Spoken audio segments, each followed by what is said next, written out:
The Photographer's Shadow. Chapter 1. The Stranger Arrives. There's something about the way morning light cuts through Wyoming sage that makes a man remember why he chose this life over any other. Clayton Wolf Morrison had watched 1,000 such dawns, but this one felt different, charged with the kind of electricity that runs through the air before a summer storm. His weathered hands worked methodically, checking his Sharps rifle while 3 timber wolves rested nearby, their amber eyes scanning the horizon with the perpetual alertness of creatures who understood survival wasn't guaranteed. At 38, Clayton possessed the kind of reputation that preceded him into every saloon and trading post from Cheyenne to Billings. Men spoke his name in whispers, always followed by stories of the wolf pack that obeyed his every gesture. Some claimed he could speak their language. Others swore the beasts were more human than most folks walking on 2 legs. The truth lay somewhere in between, buried in the bond he'd forged with these magnificent predators during years of solitary hunting across the territorial wilds. The woman he'd married 2 summers past remained something of a mystery, even to herself. Rebecca Morrison, 26 and bearing the refined bearing of a preacher's daughter, had traded the security of church socials and Sunday dinners for a life that stretched endlessly toward distant mountains. Her father, Reverend Samuel Parker, had blessed their union with obvious reluctance, sensing perhaps that his carefully raised daughter harbored restless spirits that wouldn't be tamed by prayer alone. Then there was Gray Hawk, a Lakota medicine man whose own people had cast him out when his visions failed to prevent a harsh winter that claimed too many lives. He'd found sanctuary with Clayton during a blizzard 3 years back, and their friendship had deepened into the kind of brotherhood that transcends blood. Gray Hawk understood the language of omens and wind patterns, reading signs in nature that escaped white men's notice entirely. None of them could have anticipated how the arrival of Charles Whitmore would shatter the careful balance of their world, like a rock thrown through church window glass. The wind carried news of the stranger before his carriage appeared on the rutted trail leading to Broken Creek Settlement. Clayton's wolves sensed the approaching presence, their ears pricked forward, nostrils flaring to catch unfamiliar scents. Kodiak, the pack's massive alpha with fur like winter storm clouds, released a low growl that spoke of ancient wariness toward intruders. "Easy, big fellow," Clayton murmured, his palm finding the familiar groove behind the wolf's ears where countless such touches had worn a permanent indent. "Let's see what kind of trouble's heading our way this time." The carriage that eventually crested the hill belonged to someone with money to burn. Polished brass fittings caught the sunlight, and the matched bay horses moved with the fluid gait of animals bred for show rather than work. The man inside clearly understood the value of first impressions, allowing the townspeople plenty of time to absorb every detail before he emerged. Charles Whitmore stepped down with the practiced grace of someone accustomed to being watched. His burgundy suit cost more than most ranch hands earned in 6 months, and the leather camera case slung across his shoulder marked him as something rarer than gold in these parts, a man who made pictures for Eastern newspapers. By noon, he'd established himself as the center of attention at Murphy's Saloon, where his cultured Boston accent painted vivid word pictures of a world beyond the territorial boundaries. Electric streetlights were replacing gas lamps in major cities, he explained to his mesmerized audience. Railroad barons were reshaping the continent with steel rails, and fortunes were being made by men bold enough to embrace the future. "Progress waits for no one, gentlemen," Whitmore declared, savoring his whiskey with the appreciation of a true connoisseur. "The transcontinental expansion represents more than mere convenience. It's manifest destiny itself, rolling westward on iron wheels."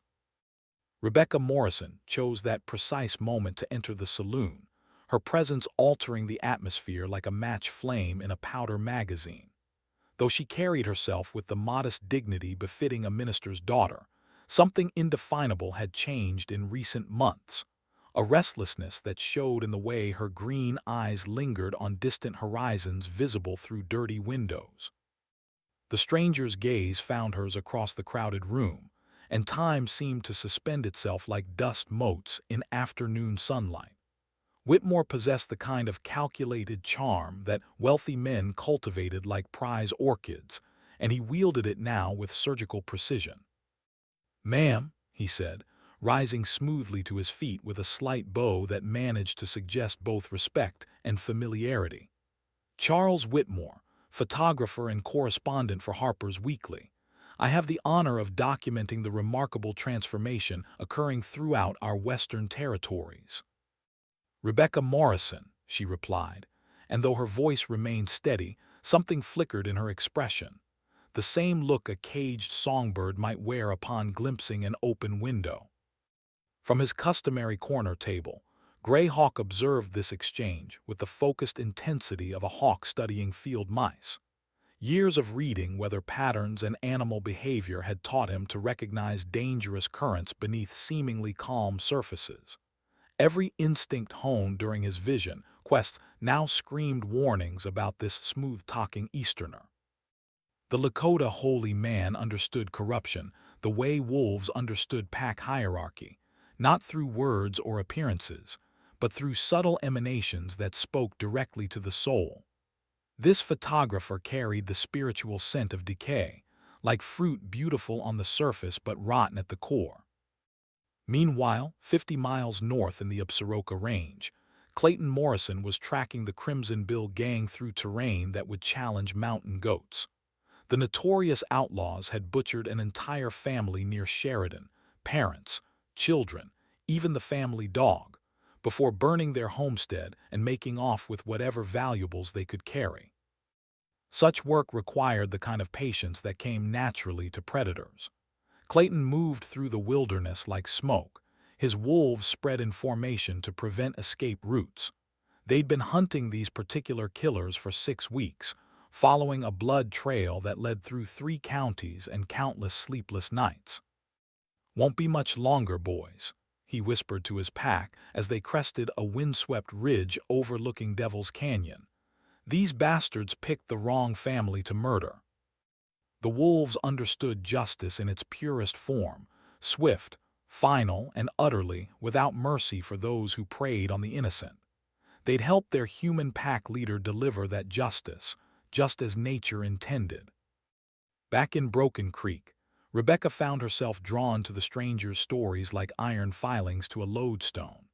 Charles Whitmore possessed an inexhaustible supply of tales about sophisticated Eastern society, opera houses, where famous singers performed for audiences in silk gowns and tailored evening wear, electric elevators that carried people dozens of stories above street level, department stores filled with goods from around the world. "You have an artist's soul, Mrs. Morrison," he told her during their third encounter, this time at the abandoned mission church on the settlement's outskirts.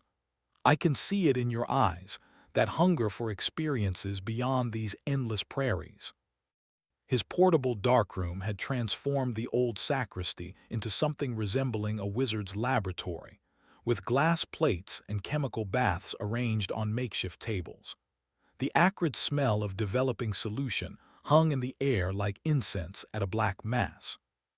"I'd love to photograph you sometime," Whitmore continued, adjusting his camera's brass fittings with practiced familiarity. "Not the formal portraits they make in town, but something that captures your true essence, the woman behind the preacher's daughter facade."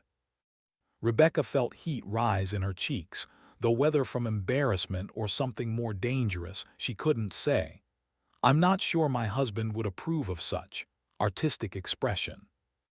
"Sometimes," the photographer replied with a smile that promised forbidden knowledge, "the most beautiful art requires a certain degree of discretion."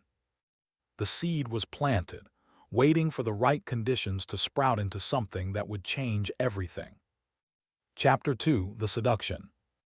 Loneliness possesses weight, a crushing pressure that builds incrementally until it threatens to cave in the ribcage like poorly supported mine timbers.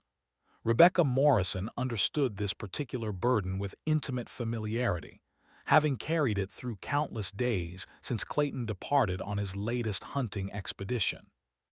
Their ranch house seemed to amplify solitude rather than shelter her from it. Every creaking floorboard, every wind-rattled window frame echoed with accusatory silence.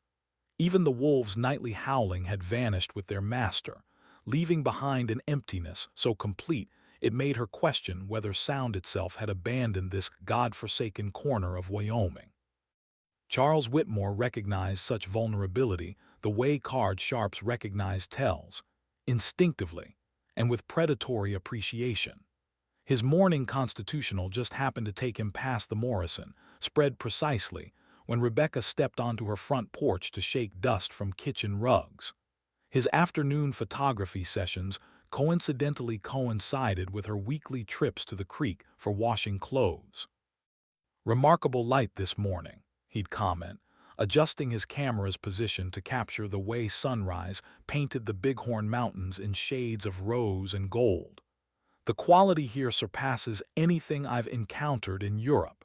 Eastern publications would pay handsomely for such images." His voice carried the smooth authority of education and refinement, so different from the blunt speech patterns of ranch hands and townspeople. Rebecca found herself lingering during these encounters, drawn by stories of a world where women attended literary salons and art exhibitions, where conversations ranged beyond livestock prices and weather patterns. The transformation began subtly. Rebecca started choosing her daily dress with greater care, selecting colors that complemented her auburn hair. She experimented with different ways of arranging her appearance, loosening the strict standards her father had instilled during childhood. The changes were barely perceptible, but Whitmore noticed everything. The slightly lower neckline, the hair allowed to escape its usual severe styling, the way she unconsciously swayed when walking. Greyhawk also noticed, though his observations carried entirely different implications. The medicine man had loved Rebecca Morrison from the moment Clayton introduced her as his bride, but that love remained locked away like poison in a sealed jar, dangerous if released, but manageable if contained. He'd learned to find bitter satisfaction in protecting her from a distance, like a guardian spirit she never knew existed. Now he watched her weekly transformations with growing alarm. His spiritual training had taught him to recognize the signs of a soul slowly surrendering its defenses. Rebecca moved differently these days, with less purpose, more uncertainty, as though she no longer trusted the ground beneath her feet. "The spirits speak of shadow falling across this place," he told her one evening when she invited him for supper. The words emerged in his careful English, polished through years of trading with white settlers. "This man with the picture machine, he carries darkness in his heart." Rebecca laughed, though the sound held an edge of hysteria. "You worry too much, Gray Hawk. Mr. Whitmore is simply documenting our way of life for people back east. His photographs will help them understand what we're building out here." But even as she spoke the words, doubt gnawed at her confidence like acid eating through metal. She'd begun having vivid dreams, strange visions of herself in elegant gowns, attending theater performances in gaslit auditoriums, dancing with sophisticated gentlemen who quoted poetry and discussed philosophy. Upon waking, her simple ranch house felt like a prison cell with the walls closing in a little more each day. The point of no return arrived during a thunderstorm that transformed the afternoon sky into a bruised canvas of purple and black. Rebecca had taken shelter in the old mission church, watching lightning fracture the darkness through broken stained glass windows. The building held the musty scent of abandonment, dust, decay, and faded hopes. "Magnificent, isn't it?" Whitmore's voice startled her from the doorway. He shook rainwater from his coat with the casual ease of someone accustomed to arriving at precisely the right moment. Nature's fury unleashed without civilization's restraints, primitive, honest, beautiful. His camera equipment was already set up in the altar area, as though he'd been expecting this encounter. The portable darkroom occupied what had once been the confession booth, an irony that wasn't lost on either of them. "I've been hopping for an opportunity to show you some of my work," he continued, producing a leather portfolio from his traveling case. "Portraits of notable women from New York society. Perhaps you'd appreciate their sophistication." The photographs revealed a world Rebecca had only imagined. Ladies in Worth gowns posed beside marble fireplaces, their expressions conveying confidence and worldliness she'd never encountered in territorial Wyoming. These women looked directly at the camera without shame or apology, as though they owned whatever space they occupied. "They're extraordinary," Rebecca whispered, unconsciously leaning closer until she could smell Whitmore's cologne, something exotic and expensive that spoke of urban refinement. "As are you," he replied, his voice dropping to the intimate register of shared secrets. "These society matrons possess artificial beauty, purchased with money and enhanced by cosmetics. Your appeal is entirely natural, untainted by artifice." The storm outside provided perfect accompaniment to the drama unfolding within the abandoned church. Lightning illuminated the photographer's face in stark contrasts of light and shadow, making him appear almost diabolic as he prepared his equipment with ritual precision. "Allow me to capture your essence," Whitmore suggested, positioning the camera at an angle that transformed the decrepit altar into something resembling a stage set.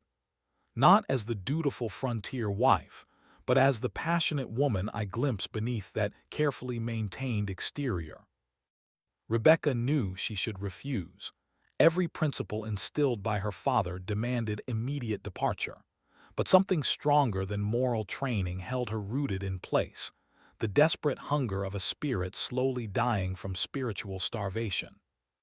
"Just stand there," Whitmore instructed, his hands guiding her shoulders with professional familiarity. "Let your hair fall naturally. Unbutton the collar slightly. Photography requires more relaxed standards than daily life."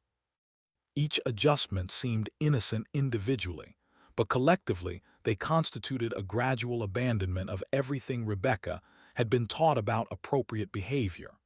The photographer's touch lingered longer than necessary, his fingers trailing along her collarbone as he arranged fabric to catch the available light. "Perfect," he murmured, and the camera's shutter clicked like a trap snapping shut. "You were born for this kind of artistic expression. One more pose, something that reveals your true nature." The session continued until the storm passed, each successive photograph capturing a woman growing more comfortable with her own sensuality. By the final frame, Rebecca bore little resemblance to the modest preacher's daughter who'd entered the church an hour earlier. Later, watching the images emerge in the chemical baths of his makeshift darkroom, Whitmore smiled with the satisfaction of an angler who'd successfully hooked a particularly wary fish. The photographs showed exactly what he'd intended: a respectable woman in increasingly compromising positions, each image more valuable than gold for his true purposes. "Your soul belongs to me now," he whispered to the developing prince, "and soon everything else will follow." Rebecca walked home through puddle-strewn streets, her carefully arranged hair now disheveled, her modest dress bearing wrinkles that told their own story. She felt fundamentally changed, as though she'd crossed some invisible threshold that couldn't be uncrossed. That night, alone in her marriage bed, she stared at the ceiling and wondered what Clayton would see in her eyes when he returned. Whether the transformation would be visible to someone who'd loved her since she was barely more than a girl. Whether some stains could never be washed clean, no matter how desperately you scrubbed. In the Absaroka Mountains, Clayton Morrison suddenly jerked awake despite the fact that no sound had disturbed the night. His wolves whined softly, sensing their pack leader's distress without understanding its source. Something was wrong. He felt it in his bones like old men felt approaching weather. "Easy, boys," he whispered, but his words carried hollow reassurance. The sensation persisted, gnawing at his consciousness like physical pain. Miles away, the woman he loved was slipping away from him one photograph at a time, and some primitive part of his brain understood the loss even if the logical mind refused to accept such impossibility. The hunt would have to wait. Home called to him now with urgency that transcended rational explanation. Chapter 3: Revelations.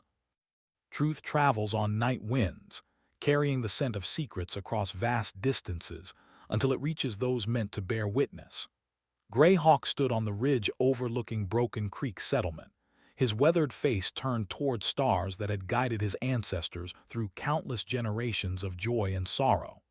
The spirits whispered urgent warnings in the rustling sage grass, speaking of deception and approaching calamity.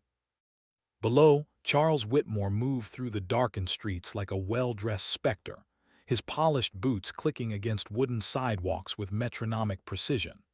The photographer had established a pattern during his weeks in town: careful cultivation of influential wives, followed by increasingly intimate portrait sessions, culminating in photographs that could destroy reputations as effectively as dynamite destroys mountainsides. His leather satchel contained enough evidence to bankrupt half the territory's landowners. Compromising images of Margaret Haskell, the banker's wife, artfully arranged to suggest impropriety. Similar photographs of Sarah Chen, whose husband controlled the largest cattle operation between Cheyenne and Billings. Each woman had posed willingly, seduced by promises of artistic immortality and glimpses of sophisticated Eastern society. Now those same images served as weapons in a carefully orchestrated campaign designed to acquire prime real estate for railroad development. The Chicago and Northwestern Railway Company had ambitious plans for transcontinental expansion, and Charles Whitmore served as their advance scout, clearing obstacles through methods that wouldn't appear in any corporate boardroom minutes. Rebecca Morrison represented his finest achievement to date.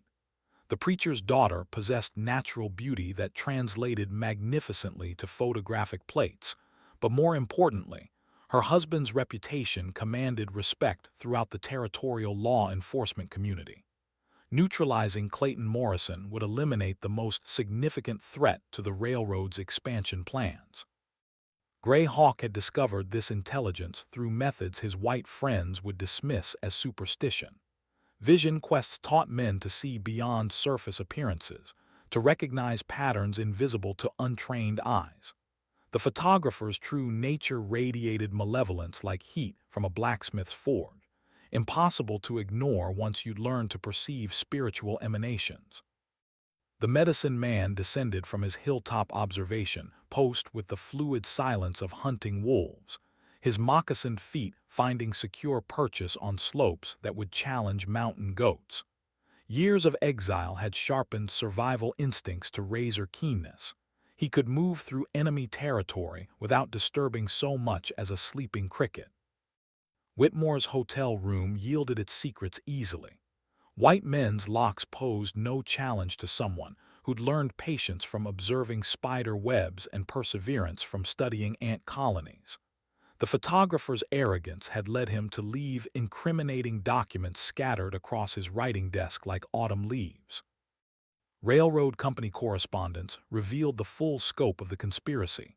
Maps showing proposed route changes, financial agreements guaranteeing enormous profits for successful land acquisition, detailed dossiers on territorial property owners marked for negotiation. The photographs occupied a special portfolio, each image tagged with names, dates, and potential leverage values. Greyhawk studied these materials with the methodical attention of a scholar, committing every detail to memory before returning everything to its original position. The spirits had shown him truth, but truth alone wouldn't protect the people he'd sworn to defend. Action required timing, and timing demanded patience. Meanwhile, 50 miles away, Clayton Morrison was closing in on his quarry with the inexorable persistence of advancing winter.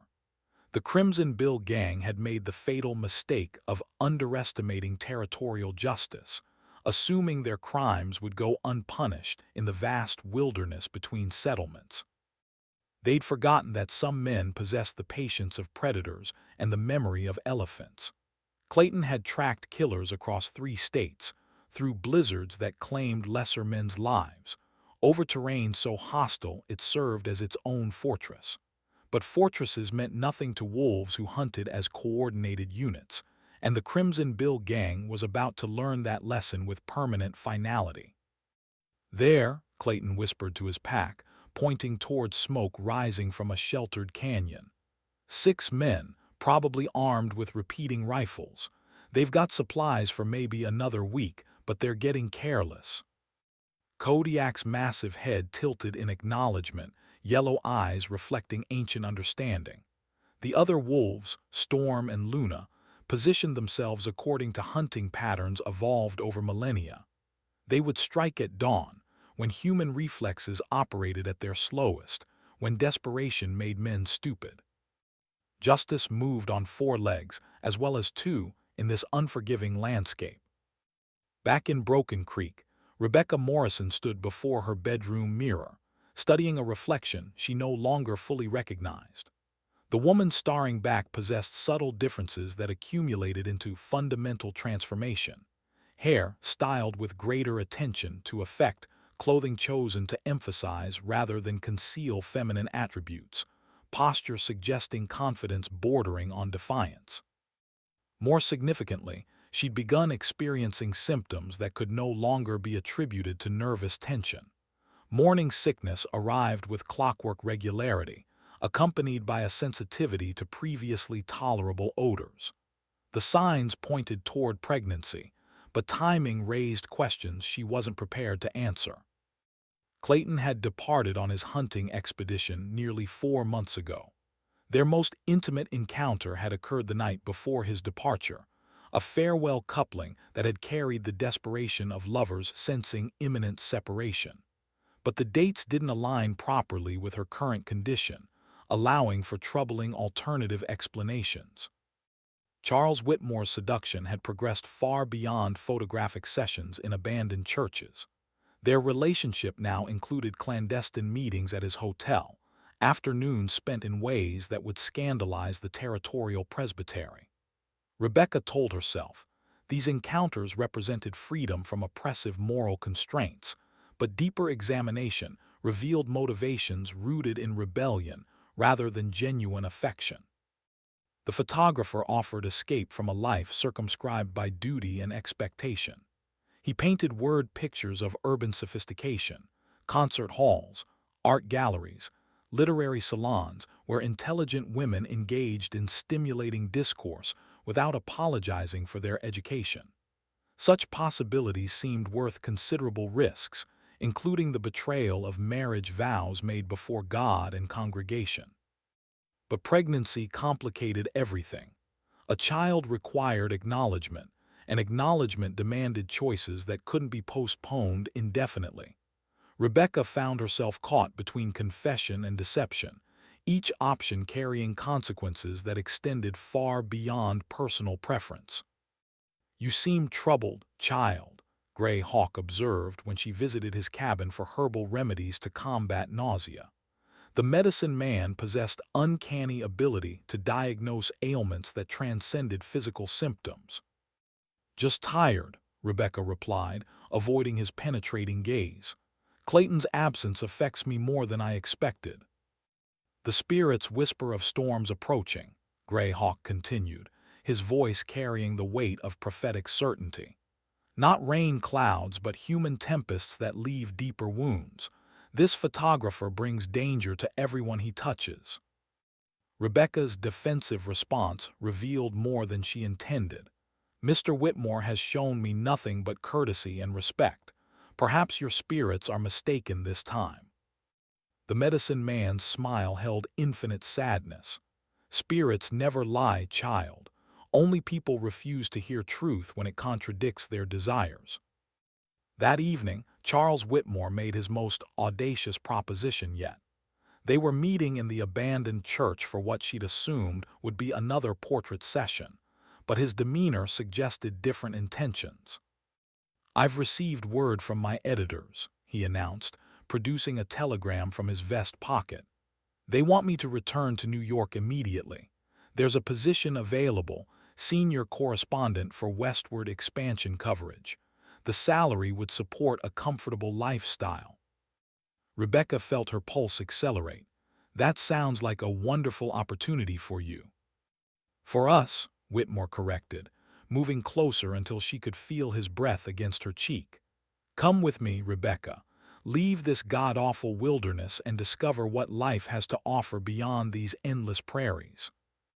The proposal hung in the air like morning mist, beautiful and insubstantial. Rebecca understood that accepting would require abandoning everything she'd ever known: husband, home, family, community, for promises that might evaporate like desert mirages upon closer examination. But the alternative seemed equally impossible. Remaining meant facing Clayton's eventual return with secrets that would destroy their marriage more surely than any physical violence. The growing child within her represented living evidence of infidelity that couldn't be hidden or explained away. I need time to consider, she whispered, though both of them understood that time would only make the decision more difficult. Outside, storm clouds gathered above the Bighorn Mountains, and somewhere in those distant peaks, Clayton Morrison was preparing to deliver justice to men who'd forgotten that every action carries consequences. The reckoning was coming for the Crimson Bill gang, for the deceptive photographer, and for a woman whose choices had trapped her between love and duty, truth and survival. Greyhawk felt it in his bones, the approaching convergence of fate lines that would determine whether their small community survived the coming tempest. The spirits were calling for blood sacrifice, and experience had taught him that such demands were rarely negotiable. Chapter 4: The Reckoning. Blood tells its own story on snow, writing narratives that endure long after human voices fall silent. Clayton Morrison knelt beside the crimson-stained clearing, where the Crimson Bill gang had made their final stand, his gloved fingers tracing patterns in frozen ground that spoke of violent justice, delivered without mercy or hesitation. 6 graves would mark this place by spring, though Clayton doubted anyone would bother with proper burial rites for men who'd butchered entire families for pocket change. The wolves had fed well, gorging themselves on flesh that had committed unspeakable crimes against innocent settlers. Sometimes nature's judgment proved more reliable than courtroom justice. "It's finished," he told his pack, their amber eyes reflecting satisfaction that transcended human comprehension.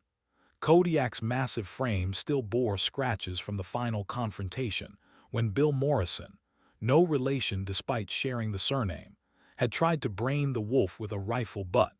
That particular mistake had cost him his throat, along with any opportunity for last words or appeals for mercy. The ride back to civilization took 3 days through mountain passes choked with early winter snow. Clayton felt the familiar weight of completed responsibility settling across his shoulders like a well-worn coat, but something else accompanied the usual satisfaction, an urgency that defied rational explanation. Home called to him with increasing intensity, as though invisible threads were drawing him back toward whatever awaited in Broken Creek. His wolves sensed the shift in their pack leader's mood. They moved with greater purpose now, their casual hunting rhythm replaced by focused determination. When they reached the final ridge overlooking the settlement, Storm released a mournful howl that echoed across the valley like a warning bell tolling in church towers. The town looked smaller than Clayton remembered, its wooden buildings hunched against approaching winter like animals seeking shelter.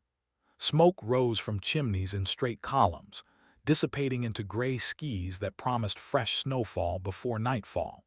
Everything appeared normal from a distance, but his wolves kept circling nervously, their behavior suggesting hidden dangers that escaped human perception. Greyhawk waited at the settlement's outskirts, his weathered features arranged in the careful neutrality that preceded difficult conversations. The medicine man's presence confirmed Clayton's growing conviction that something fundamental had changed during his absence. "Brother," Greyhawk said simply, falling into step beside Clayton's horse, "we must talk before you see your wife." The words carried implications that Clayton's conscious mind, rejected even as deeper instincts accepted their terrible necessity. He'd learned to trust the Lakota holy man's counsel during years of friendship forged in shared danger and mutual respect. Gray Hawk didn't speak lightly of matters involving family loyalty. They made camp in a grove of cottonwoods beside Willow Creek, building a small fire that provided warmth without attracting unwanted attention. The wolves arranged themselves in a protective circle, their presence offering comfort that transcended human understanding. Here, surrounded by unconditional loyalty, Clayton listened to truths that would reshape his world's fundamental architecture. The photographer came with lies wrapped in silk cloth, Gray Hawk began, his voice carrying the weight of absolute certainty. He serves railroad men who want to steal our land through shame and fear. Your woman, she became trapped in his web like insects caught by patient spiders.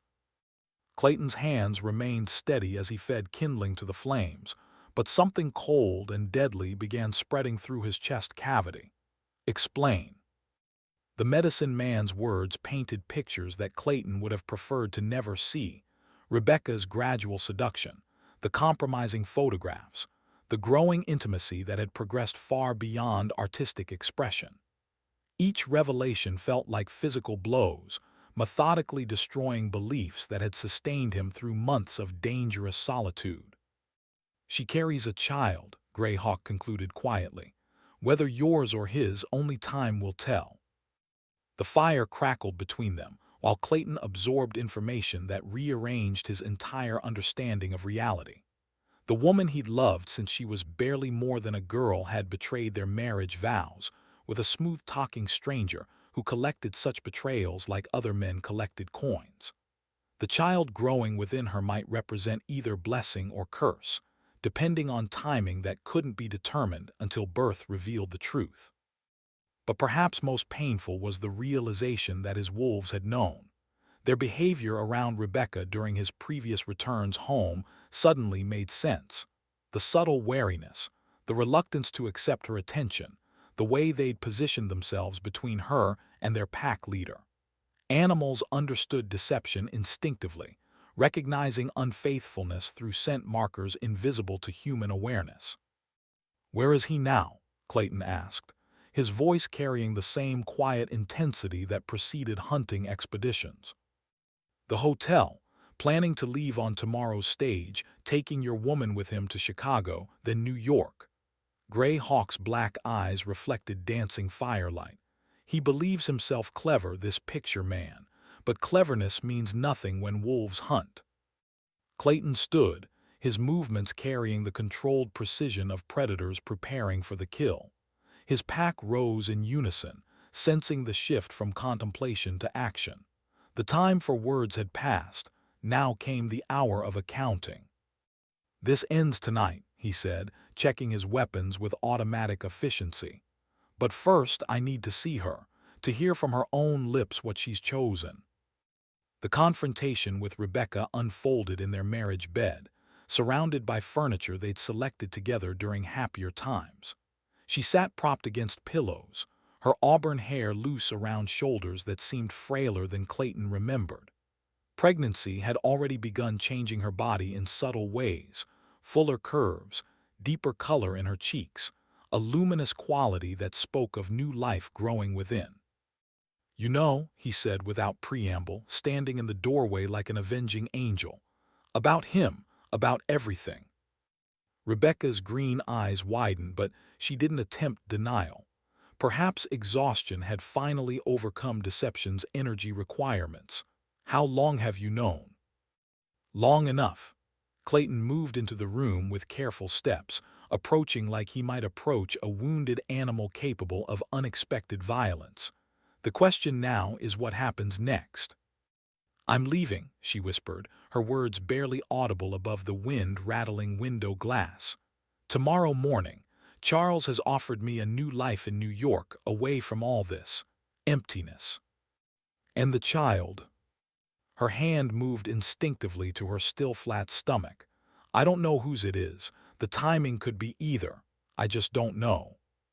Clayton felt something break inside his chest, not dramatically, but with the quiet finality of drought-stressed timber finally surrendering to wind pressure.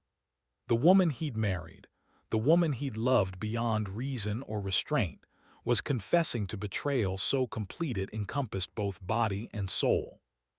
Did you love him? The question escaped before he could prevent it. Rebecca considered before answering, her honesty now absolute in its cruelty. No, I loved the freedom he represented, the possibility of becoming someone other than the preacher's daughter trapped in territorial Wyoming. He showed me photographs of women who owned their own lives, who made choices based on desire rather than duty. And now I discover that freedom costs more than I expected to pay. Tears began flowing down her cheeks, but she made no attempt to wipe them away. I'm sorry, Clayton, sorrier than you'll ever know, but I can't stay here pretending nothing happened.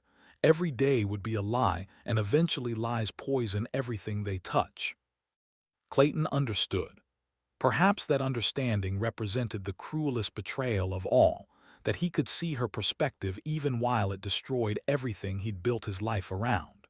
She'd been young when they married, barely out of girlhood, and he'd expected her to remain content with domestic responsibilities while he pursued dangerous work across territorial wilderness.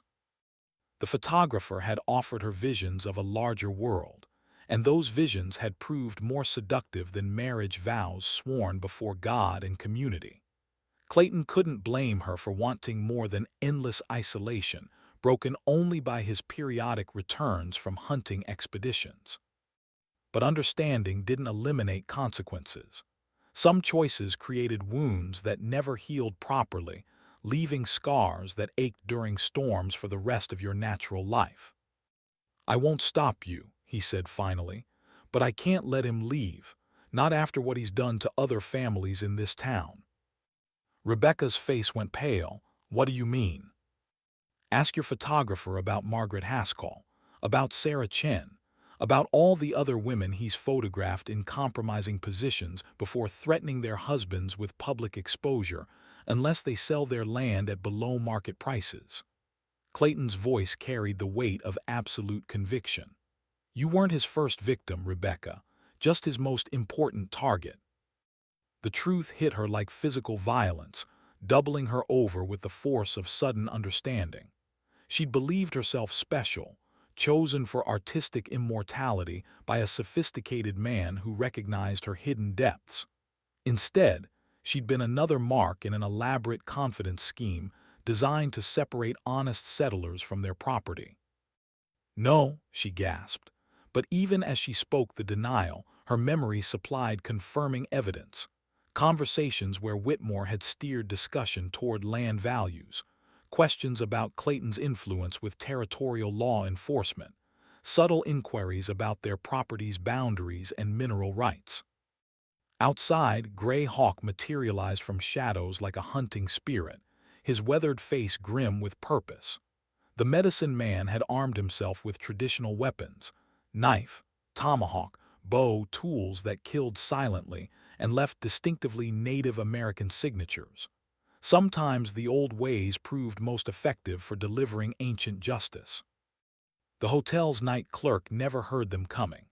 Gray Hawk's blade found the man's throat before he could cry out, sending him into dreamless sleep without pain or struggle. They moved through darkened corridors like ghosts seeking unfinished business, their footsteps muffled by carpet runners that absorbed sound. Charles Whitmore's room occupied the hotel's finest accommodation, befitting a man who traveled on railroad company expense accounts. The photographer was packing his belongings with methodical care, preparing for departure with the satisfaction of someone who'd successfully completed a profitable assignment. His leather portfolio lay open on the writing desk, revealing photographs that told stories of systematic seduction and calculated betrayal. Rebecca's images occupied places of honor among the collection, her face radiating the kind of sensual satisfaction that would destroy her reputation if displayed publicly. Admiring your handiwork, Clayton asked from the doorway, his voice carrying the quiet menace of winter wind through cemetery gates. Whitmore spun around, his cultivated composure cracking like pond ice under sudden pressure. The photographer's hand moved toward the revolver holstered beneath his jacket, but froze when he saw the massive timber wolf standing beside Clayton's legs. "Mr. Morrison," Whitmore managed, forcing his features into an approximation of urbane confidence. "I was just preparing to depart. No need for any unpleasantness." "On the contrary," Clayton replied, stepping fully into the room while Kodiak padded silently forward. "I think this situation demands considerable unpleasantness. The question is whether you prefer it quick or slow." The photographer's mask finally slipped entirely, revealing the craven coward beneath polished mannerisms. "You don't understand. I was hired to do a job, nothing personal against you or your wife. The railroad needs right-of-way through this territory, and sometimes that requires persuasion." Persuasion. Clayton tested the word like wine that had turned to vinegar. "Is that what you call destroying families, blackmailing honest men, stealing women's honor for profit?" "It's business." Whitmore's voice cracked like an adolescent boy's. "Progress demands sacrifices. Your primitive way of life is doomed anyway. We're just helping it along." Gray Hawk spoke for the first time since entering the room, his words carrying the weight of prophecy. "Some things are worth more than progress. Some boundaries should never be crossed. Tonight, you learn the difference." What followed wasn't a fight so much as an execution. Whitmore managed to clear his revolver from its holster, but his hands shook so violently that his first shot went wide, shattering the room's mirror into 1,000 reflecting fragments. Clayton's return fire proved more accurate, the heavy slug from his Colt .45 spinning the photographer around like a child's top. But Gray Hawk had already moved, his throwing knife sprouting from Whitmore's chest with surgical precision. The photographer looked down at the bone handle protruding from his heart, his expression registering more surprise than pain. "Rebecca," he whispered as life fled his eyes, tell her I truly did love." The lie died with him, unfinished and unworthy of completion. They burned the hotel room's contents in the lobby fireplace, watching years of careful documentation turn to ash and smoke. The photographs dissolved like evil memories, their power to destroy lives disappearing with the flames. When dawn broke over Broken Creek Settlement, nothing remained to suggest that Charles Whitmore had ever existed. Rebecca Morrison departed on the morning stage, carrying a single carpetbag and wearing the black dress she'd worn to her mother's funeral. She looked like a widow, which in some ways she was, widowed from innocence, from the comfortable certainties that had once shaped her world. Clayton watched from the hotel's front porch as the coach disappeared over the eastern horizon, taking with it the woman he'd loved more than his own life. She carried his child, or another man's child, into an uncertain future that wouldn't include the man who'd forgiven her everything except the courage to stay. Gray Hawk stood beside him, offering the silent companionship that transcended words. The medicine man understood loss in all its forms, having been exiled from his own people for crimes that existed only in fearful imaginations. "She may return," Gray Hawk offered quietly. "No," Clayton replied with absolute certainty. "She's chosen her path. All that remains is following it to whatever end awaits." The wolves emerged from their hiding places as the stage coach vanished from sight, padding across frozen ground to surround their pack leader with unconditional loyalty. They alone remained constant, unchanged by human betrayals and disappointments. Clayton Morrison had entered town as a man with wife and home and future. He departed as something else entirely, a creature balanced between civilization and wilderness, belonging fully to neither world but owing allegiance only to the code that governed hunting wolves. Some transformations proved irreversible, and perhaps that was for the best. Chapter 5: After the Storm. Winter arrived early that year, descending from the Bighorn Mountains like a conquering army clothed in white. The snow fell for 7 straight days, transforming the Wyoming landscape into something beautiful and terrible, pristine and unforgiving. It was the kind of weather that killed the unprepared and tested the survival skills of even experienced frontiersmen. Clayton Morrison welcomed the isolation. His ranch house stood empty now except for ghosts and memories, but he found greater comfort in the wolf den he'd constructed in the hills above Willow Creek. The pack accepted his presence among them without question, recognizing him as true family in ways that transcended human understanding. Greyhawk visited when the weather permitted, bringing supplies and news from the outside world. The railroad company had abandoned their expansion plans after Charles Whitmore's disappearance, apparently deciding that territorial Wyoming presented more obstacles than anticipated. The banker Samuel Haskell had burned his wife's compromising photographs in a private ceremony, then announced their intention to renew marriage vows before the entire congregation. Other families affected by the photographer's scheme were slowly healing from wounds that might have proved fatal under different circumstances. Rebecca's father writes to the territorial marshal, Greyhawk reported during one such visit. She delivered safely in Denver, a healthy son with dark hair and green eyes. The boy favors his mother's coloring. Clayton absorbed this information without visible emotion, though something twisted in his chest like a knife blade seeking vital organs. The timing suggested the child might be his after all, but certainty would remain forever beyond reach. Perhaps that uncertainty represented mercy of a sort, allowing him to believe what his heart required for survival. Does she ask about me? The letter mentions prayers for your well-being, nothing more personal than that. Greyhawk studied his friend's face, reading signs invisible to untrained observers. She made her choice, brother. Honor demands accepting the consequences. I know, Clayton scratched behind Kodiak's ears, finding comfort in the simple contact. It's just, sometimes I wonder if I could have done things differently, been different. The spirits whisper that some paths cannot be changed, only followed to their destined ends. Your woman chose freedom over love, adventure over security. Such choices reveal character that was always present, waiting for proper circumstances. The medicine man's words carried wisdom acquired through personal suffering. His own wife had been killed during the cavalry raid that precipitated his exile from the Lakota Nation. Loss had taught him that survival required accepting reality rather than mourning what might have been. Spring brought new challenges when territorial authorities began investigating Charles Whitmore's disappearance. Federal marshals arrived in Broken Creek asking pointed questions about the photographer's final days, his business dealings, the circumstances surrounding his sudden departure. Someone in Chicago apparently wanted answers about their missing employee and the failed land acquisition project. Clayton avoided these inquiries by spending weeks at a time in the high country, tracking game trails and learning wolf behavior patterns that few white men had ever witnessed.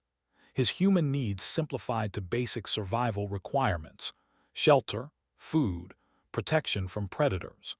The complexities of civilization seemed increasingly irrelevant compared to the honest challenges of wilderness living. But isolation couldn't shield him from all human contact. Late that summer, a new family settled on abandoned land north of the settlement. German immigrants named Mueller who traveled overland from Nebraska with two young daughters and dreams of prosperity through honest labor. Their wagon train had been attacked by Cheyenne war parties, leaving them stranded without supplies or means of continued travel. Clayton discovered them during a hunting expedition, finding the family huddled in a makeshift shelter that wouldn't survive the first serious storm. The father, Hans Mueller, spoke broken English mixed with desperate gratitude when Clayton appeared with his wolf pack. The man's wife, Greta, fainted at the sight of timber wolves approaching their children.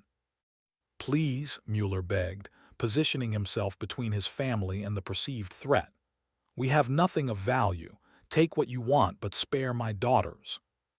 Clayton realized how he must appear to these terrified settlers, a wild man accompanied by predatory beasts, emerging from wilderness like some vengeful spirit. His clothing bore months of wear without proper maintenance. His hair and beard had grown long and unkempt. His eyes carried the feral intensity of someone who'd learned to see the world through wolf perspective. "I'm not here to hurt you," he said, his voice rusty from disuse. "You need help getting established before winter arrives." The rehabilitation process took most of the autumn. Clayton taught Hans Mueller essential frontier survival skills, proper construction techniques for log cabins, methods for preserving meat through cold months, strategies for defending against both animal and human predators. The German proved quick to learn and grateful for instruction that meant the difference between survival and death. The daughters, Emma and Liesel, showed less fear of the wolves than their parents. Children possessed natural affinity for animal companionship that adults often lost through experience and caution. Emma, the elder at 12 years old, demonstrated particular courage in approaching Kodiak despite her mother's horrified protests.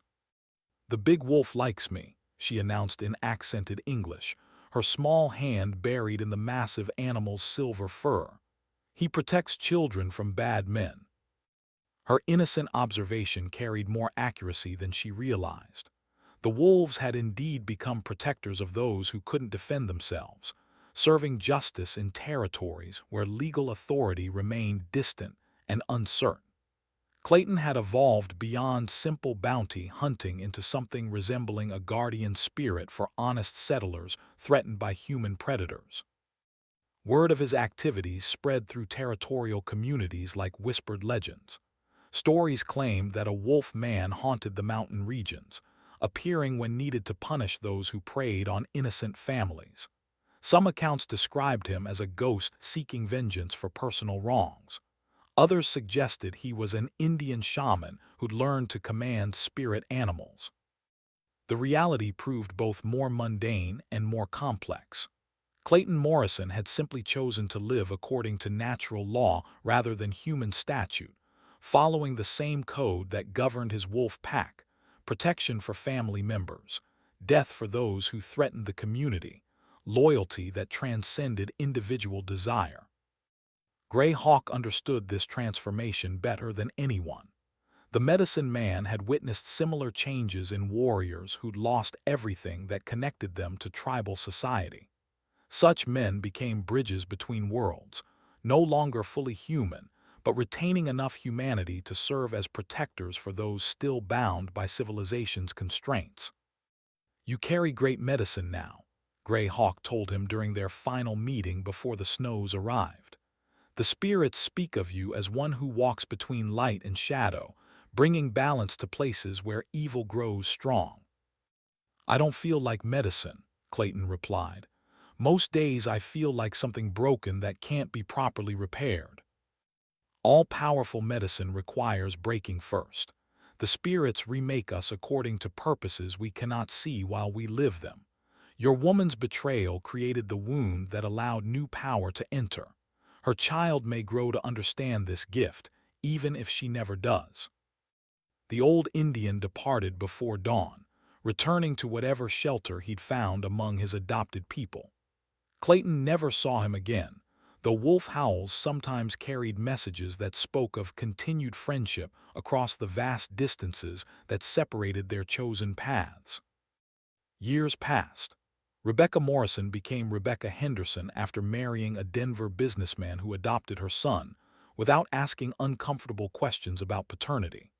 The boy, named William, inherited his mother's striking coloring and what neighbors described as an unusual affinity for outdoor activities. He often disappeared into the Colorado wilderness for days at a time, returning with stories about animal encounters that his parents dismissed as childhood imagination. Clayton heard these details through letters that Gray Hawk arranged to be delivered by traveling merchants. The updates came annually, usually during spring trading season, and provided the only connection between his former life and current existence. He read them carefully, then burned each message in ceremonial fires that sent his prayers toward whatever gods might be listening. The last letter arrived when William reached his 18th birthday. Rebecca's elegant handwriting described her son's decision to join a geological survey expedition bound for the Alaska Territory. The boy had developed into a skilled outdoorsman with unusual wilderness instincts, according to his mother's account. She mentioned his uncanny ability to predict animal behavior and navigate unfamiliar terrain using methods that couldn't be taught in any school. "I sometimes wonder if he inherited more than my eyes," Rebecca wrote in closing. "There's something wild in him that calls to distant places. Perhaps you would understand better than I do. Perhaps you would be proud of what he's becoming." Clayton burned that letter too, but not before memorizing every word.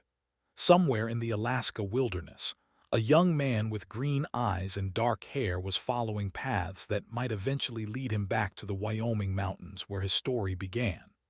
Time would reveal whether blood truly called to blood across generations, shaped by choices that couldn't be undone.